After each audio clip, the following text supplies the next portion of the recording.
Good evening, everybody. This is Caddy Fins here, and what a beautiful evening it is right now. It's a real nice, fairly clear, starry night outside. Got my garage door open right there.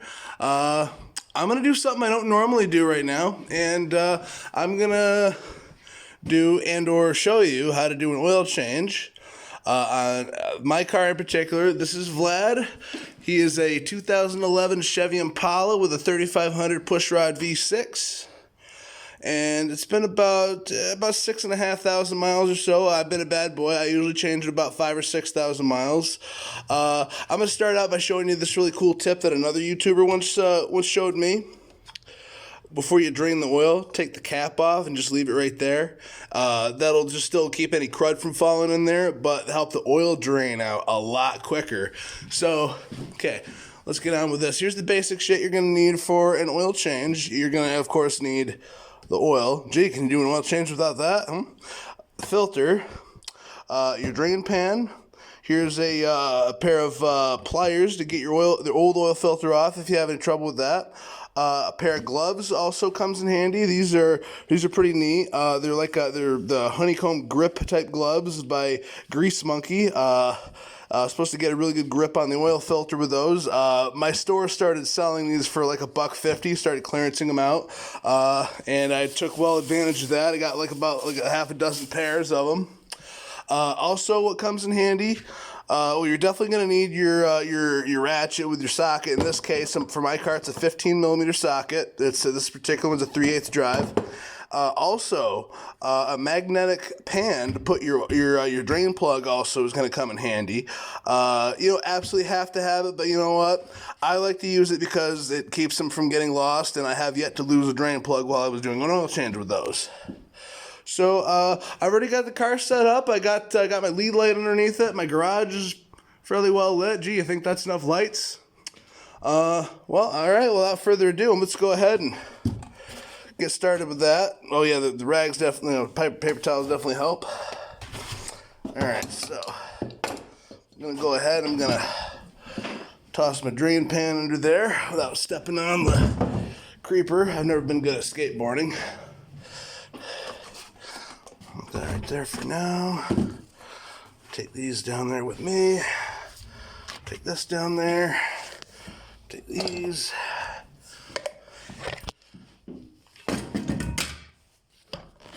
Try to make this fairly brief as much as I can anyway. That right there is your drain plug that you want to loosen up. So I've got the drain pan lined up, so it's gonna all fall in. All right.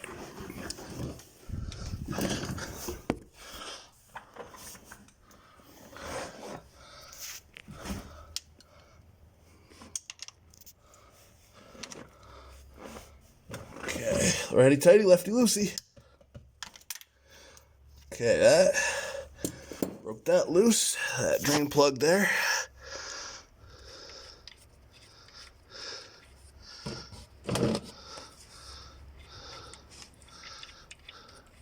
Just loosen that up and oh yeah.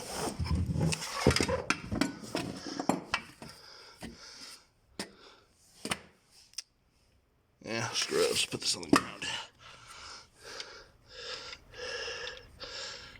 And oil starts draining. Drain plug is safe, and it's a little magnetic storage there. And look at that! Look at that old black oil drain out. Now, while that's draining, there's that filter. I used a K&N filter for my last oil change. I was going on my trip to BronyCon just the other month, and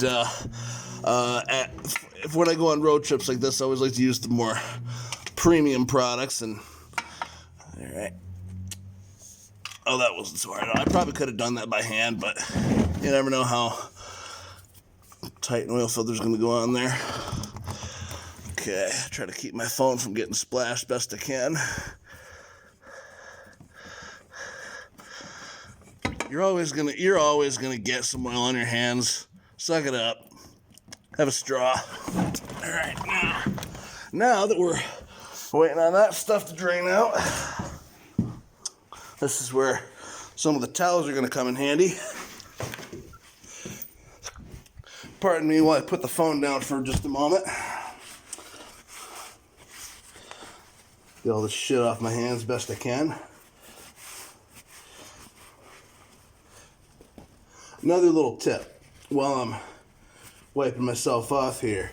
If you have your run your engine for a few minutes before starting to change your oil, it warms the oil up a bit. Not so much where it burns you, but just till it gets a little warm. That also helps the oil drain more quickly and efficiently. So again, we're waiting for that shit to drain right now. So now we get the rest of our stuff ready. I like to use the best stuff. Last oil change I had was Royal Purple with that K&N filter. As you can see, I'm pretty well prepared with quite a few oil changes there. Again, I like to only use the best stuff I can find. Mobil 1, Royal Purple, Mobil Super, those are all really good oils. Also, one thing I also wanted to mention, for those of you who have a GM vehicle that calls for the so-called Dexos approved stuff, looking for this label here. Notice how the Mobil Super has that label. The Royal Purple, obviously. The standard, the Mobil Premium Synthetic also has that. But this doesn't for some reason. That's okay. Okay, you know, for those of you fanatics out there, you can use this oil that as long as it's a good high quality synthetic oil, which you know it obviously is. As a matter of fact, theoretically, it's a higher quality oil than this, or even that other Mobil I just showed you. You can use these because if it doesn't have the Dexos oil on it. Basically, the idea behind that is they didn't want to pay GM extra money to put their label on it, but this is still perfectly fine oil for any Dexos type car. Now, with that out of the way, getting the oil filter ready. Before you start nitpicking, yes, I know what you're all thinking. Here's just another little tip that I like to do. And I know I'm not going to put this in my car. It is way too thick for that, especially since winter's coming up. Here's what I am doing with it, though. You dip your finger in there. You spread it all on the gasket of that oil filter. That's all I use this stuff for. You know, I use it for my lawnmowers and whatnot. But because it's a lot thicker, I just put it on. It works really well for putting on my the gasket of my oil filter. It doesn't run off. It doesn't run down the side of the filter and screw up my grip. All that thick stuff on there, it works just fine for this kind of thing. Again, you don't want to put this in any modern car that calls for 5W30 or 5W20 or OW20 oil. Way too thick, especially since winter's coming up. I live in Belleville, New York, which is one of the coldest places in all of upstate. So that's on there. One more time, going to put the phone down real quick. Get these gloves on. By the time I get back down there, that oil should be done draining out.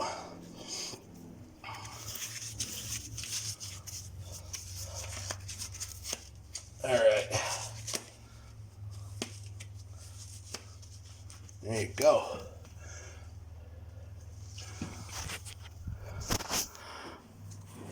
Nice strong grip. Okay. Now, you could also put a little bit of oil in the filter. You don't have to, and sometimes you can't. With my filter, it just goes straight up and down in there. A lot of filters go in like this or even like that. You can't do that with vehicles like that, but and again, you don't absolutely have to. But it's just something some people like to do, and you can. Doesn't hurt anything. Doesn't really absolutely do anything miraculous to help. So right up in there is where the filter goes. Line it up with the thing that it bolts onto, and that just goes on the rest of the way. Damn, I'm telling you what, I'm already seeing some damn good results from these gloves. With just my fingers, or even, I've even put a paper towel around my finger to try to get better grip on them. You're supposed to get the filter as tight as you can with your hands, and there's not a whole lot of room for me to do that. I mean, there's not even enough room, or a whole lot of room for me to really get my fingers in there. But that's about as tight as it'll go, and that's fine. Now, yeah, that's done draining. Now, put your plug back in. If I can just, uh-oh. I might actually have a better grip on this without the gloves, now that I got oil all over them. Okay, I'm just gonna go ahead and put that back in, and then I'm gonna yank this glove right back off. I'm gonna do the pull-out trick, if you know what I mean. Wink, wink. All right.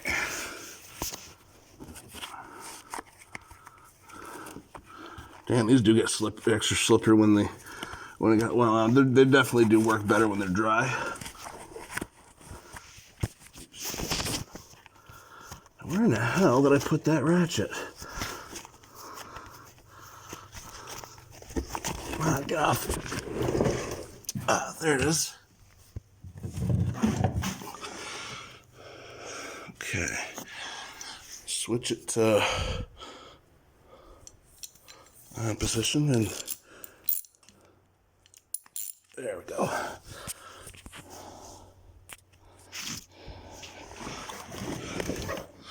And then just tighten that up nice and snug. Don't go too crazy on it. There. And now we are ready to put that oil in the engine.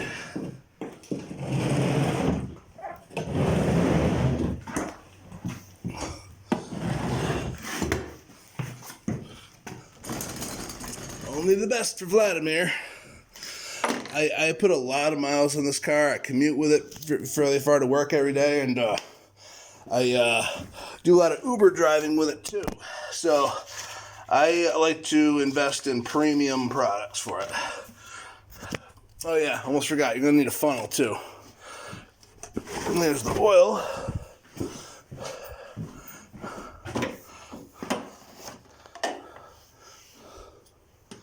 Now, this car takes only 4 quarts, believe it or not. This is a 5-quart jug. You don't want to overfill it. If you overfill it by a few drips, that's okay.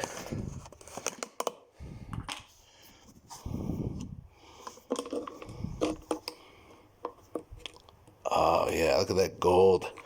I can almost hear a "oh" as I open the bottle. The choir of angels singing, sun beaming out of the bottle. And you just put that in until you got 4 quarts of oil in there. That's pretty much all there is to it. Once I get this done, obviously a good thing to do also, put your oil in there, you cap it back up, and you're going to want to start the engine, let it run, and you're going to want to check it for any serious leaks. Now, believe it or not, this car actually does leak a bit of oil. It leaks about a quart every 6,000 miles. I don't worry too much about that. That's a very, very slow leak. I just check the oil frequently and add it as I need to. Pretty much all cars on the road, especially if it's 8+ years old, are gonna leak a little bit, or they're gonna burn some oil. The car's got about 108,000 miles on it now. Honestly, that's barely broke in. I expect to get another 100 or 150 out of this car. And if you take good care of it, it will. And I've done all kinds of things with this car. I've tuned up. I've changed the spark plugs. I've replaced the transmission filter and the fluid. I've done a coolant flush. I've done a power steering fluid flush. If you do all those kinds of preventative things, a car can easily get you 200 plus, 250, even 300,000 miles. And that's what I like to do whenever I get a car. I've always been a firm believer in getting the most out of any vehicle or whatever that you got. So this is a good way to do it. So I think that's really about it for an oil change. It's all, they're really simple. I have literally seen a YouTube video where an Amish guy has done it, and they don't even drive cars. But yeah, you got any questions? Leave them in the comments. If you want to nitpick at me, tell me I did something wrong or screwed something up. Sure. See, that's the cool thing about doing work on your own car, is that when you pay a mechanic to do it, you don't always know if it was done right or not. When I do it myself, I know it's fucked up. All right. Till next time, I'll be posting another video pretty darn soon. Thank you and good night.